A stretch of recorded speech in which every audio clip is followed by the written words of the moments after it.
Salam damai saudara dan saudari yang terkasih dalam Kristus. Bersama dengan saya Patricia Bay dalam renungan santapan firman Tuhan hari ini 1 bulan Mac, hari Isnin, Minggu Prapaskah kedua tahun 2021.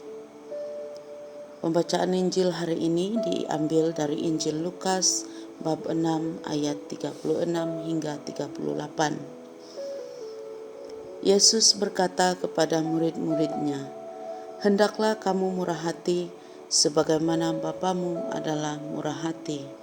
Janganlah kamu menghakimi, maka kamu pun tidak akan dihakimi.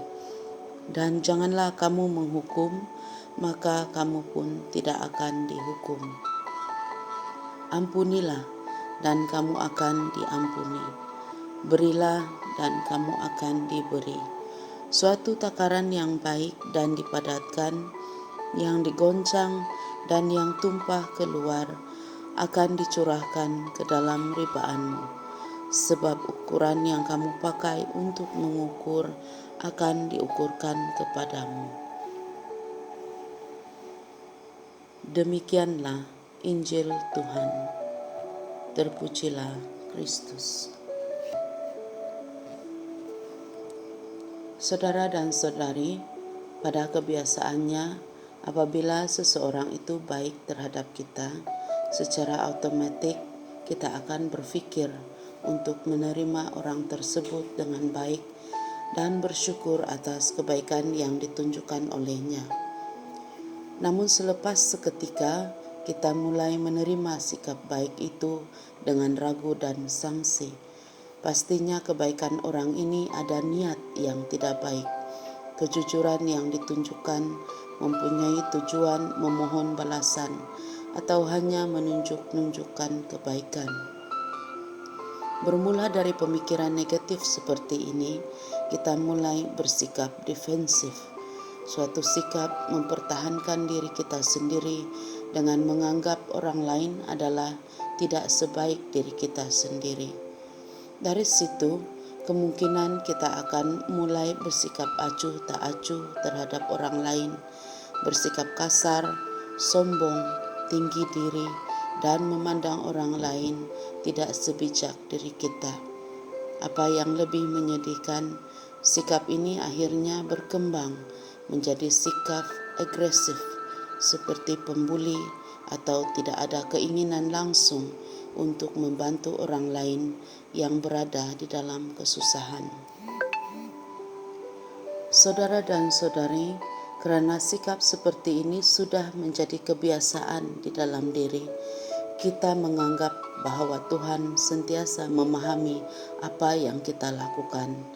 Kita sentiasa menganggap Tuhan menyokong setiap tindakan yang kita lakukan. Malahan, bukan saja sikap kita terhadap orang lain, bahkan juga alasan-alasan yang sering kita katakan kepada Tuhan bila kita mengelak daripada tanggung jawab sebagai pengikut Kristus. Misalnya, ketika kita tidak mau menghadiri misa kudus atau ketika membuang sampah di tepi jalan.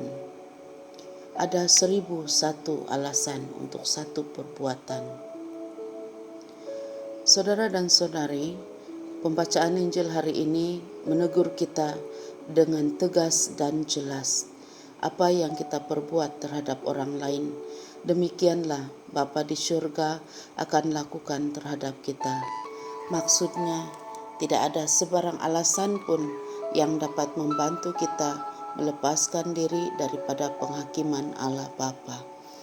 Pada saat kita dibaptis dan menyatakan janji pembaptisan untuk menjadi pengikut Kristus, kita dituntut untuk mengasihi antara satu sama lain dengan penuh keikhlasan dan penerimaan.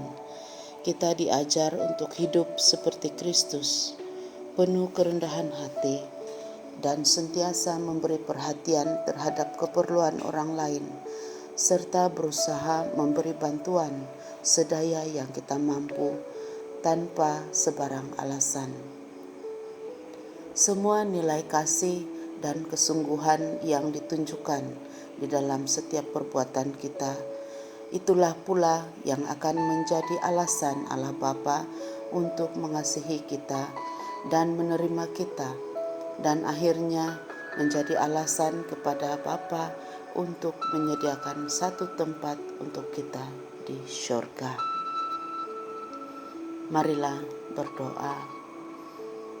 Allah Bapa, sumber kasih dan kehidupan, bantulah kami dalam masa Prapaskah ini melalui Roh Kudus-Mu, memperbaharui kasih kami terhadap orang lain.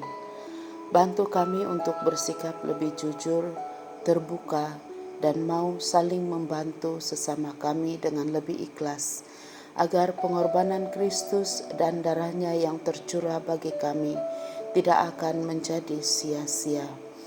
Biarlah Bapa lebih mengasihi kami kerana usaha kami untuk memperbaiki hubungan sesama kami dan menerima kami sebagaimana kami menerima orang lain.